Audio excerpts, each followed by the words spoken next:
दाऊद और छोटा राजन आज एक दूसरे के जानी दुश्मन हैं, लेकिन एक समय था जब दोनों एक दूसरे पर जान छिड़कते थे।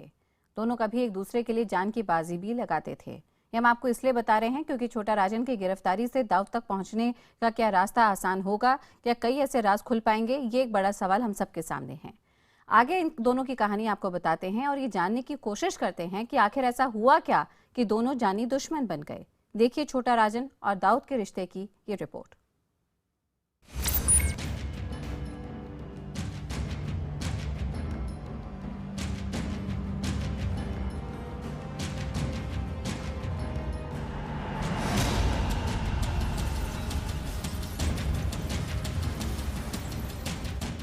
राजेंद्र सदाशिव निखलजे यानी छोटा राजन दाऊद इब्राहिम को टक्कर देने वाले इस डॉन का जन्म 1956 में मुंबई के पूर्वी उपनगर चेंबूर में एक मध्यम वर्गीय दलित परिवार में हुआ था। उसके पिता नगर निगम में चतुर्थ श्रेणी के कर्मचारी थे। राजेंद्र निखलजे बचपन से ही दादागिरी और बुरी संगत का शौकीन था। पढ़ने लिखने में उसे कोई दिलचस्पी नहीं थी, इसलिए 12वीं जमात से आगे न पढ़ सका। वो दौर था जब मुंबई शहर में दादागिरी का कारोबार तेजी से बढ़ रहा था। हाजी मस्तान, करीम लाला और वर्दा भाई जैसे दादा युवाओं के हीरो बन रहे थे। राजेंद्र निखलजे और छोटा राजन भी इन्हीं नामों से प्रेरित था और खुद भी दादागिरी के धंधे में कूद गए। उस वक्त चेंबूर और घाटकोपर इलाके में वर्दा भाई के सहायक और मिल मजदूर नेता रहे राजन नायर का सिक्का चलता था। उसी इलाके में राजेंद्र निखलजे भी गली कूचों में मारपीट और छोटे मोटे अपराध करके अपना नाम ऊंचा करने में जुटा था। यहीं से उसने सिनेमा हॉल के टिकट ब्लैक करना शुरू किया। वो दिलेर था और उसकी दिलेरी के किस्से इलाके में मशहूर होने लगे। यही किस्से बड़ा राजन के कानों तक भी जा पहुंचे। बस यहीं से छोटा राजन को अंडरवर्ल्ड में एंट्री मिली। बड़ा राजन ने राजेंद्र निखलजे को अपने करीब रख लिया और उसे वर्दा भाई के साथ सोने की स्मगलिंग में लगा दिया। राजेंद्र निखलजे को चेंबूर और घाटकोपर में गिरोह के सामान्य कार्यों की जिम्मेदारी भी सौंप दी गई। देखते ही देखते राजेंद्र निखलजे नाम का ये नौजवान बड़ा राजन का सबसे करीबी गुर्गा बन गया।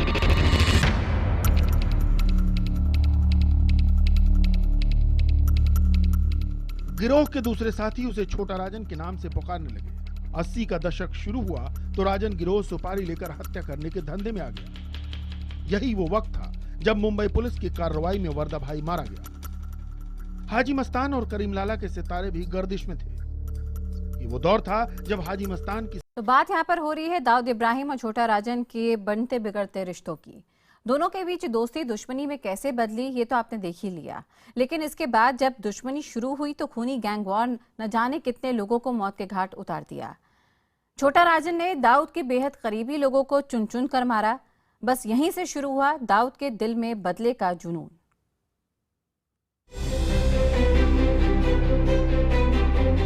मुंबई के हयात रिजेंसी होटल के सामने दाऊद के करीबी सावंत को गोलियों से भून दिया। इसी बीच दाऊद इब्राहिम ने पाकिस्तानी खुफिया एजेंसी ISI के इशारे पर मुंबई ब्लास्ट को अंजाम दे दिया। इन हमलों के बाद एक साल के लिए मुंबई शहर में अंडरवर्ल्ड की हरकतें पूरी तरह बंद हो गई। लेकिन इसके बाद 2 साल के अंदर छोटा राजन के गुर्गों ने दाऊद इब्राहिम के 17 लोगों को चुन चुन कर मार डाला। गैंगवॉर में ताबड़तोड़ हत्याओं से दाऊद गिरोह कमजोर पड़ रहा था, इसलिए दाऊद ने गिरोह को दोबारा खड़ा करने के लिए और मायानगरी में अपना साम्राज्य फैलाने के लिए छोटा शकील को अपना सिपहसालार बना दिया। लेकिन छोटा राजन के साथी रोहित वर्मा और शूटर गुरु सॉटम लगातार दाऊद गिरोह पर भारी पड़ते रहे। 1997 में उन्होंने बेंगलोर में दाऊद के गुर्गे वाहिद को मौत के घाट उतार दिया। बताया जाता है कि वाहिद दाऊद की ईस्ट वेस्ट एयरलाइंस का डायरेक्टर था। उसकी हत्या से दाऊद इब्राहिम को बड़ा झटका लगा। दाऊद की कमर तोड़ने के लिए छोटा राजन ने यहीं पर बस नहीं की, उसके शूटरों ने नेपाल में बसे वहां के सांसद मिर्जा दिलशाद बेग की हत्या भी कर दी। सांसद मिर्जा बेग न सिर्फ नेपाल में दाऊद गिरोह को पनाह देता था, बल्कि ISI की आतंकवादी गतिविधियों और हथियार तस्करी का माध्यम भी वही था। एक के बाद एक अहम लोगों के कत्ल से दाऊद बौखला गया। इसी बीच छोटा राजन गिरोह ने मुंबई में दाऊद के गुर्गे पीलू खान की हत्या कर दी। इसके बाद दाऊद ने छोटा शकील को बदला लेने का हुक्म दिया। छोटा शकील ने पहले पीलू खान के हत्यारे मंगेश पवार को मौत के घाट उतारा और फिर छोटा राजन के फाइनेंसर और बिल्डर ओम प्रकाश कुकरेजा की भी हत्या कर दी। ये गैंगवार अब वर्चस्व को लेकर चल रही थी। मुंबई से हर साल होने वाली कई सौ करोड़ की हफ्ता वसूली, शराब, वेश्यावृत्ति, जुए खाने और सुपारी किलिंग के कारोबार पर कब्जे को लेकर दोनों गिरोह एक दूसरे के खून के प्यासे हो गए थे। दाऊद खुद तो पाकिस्तान में पनाह ले चुका था और छोटा राजन बैंकॉक को अपना ठिकाना बना चुका था। इसी बीच छोटा शकील को छोटा राजन की लोकेशन मिल गई। 14 सितंबर 2000 को बैंकॉक में हमले की साजिश रची गई।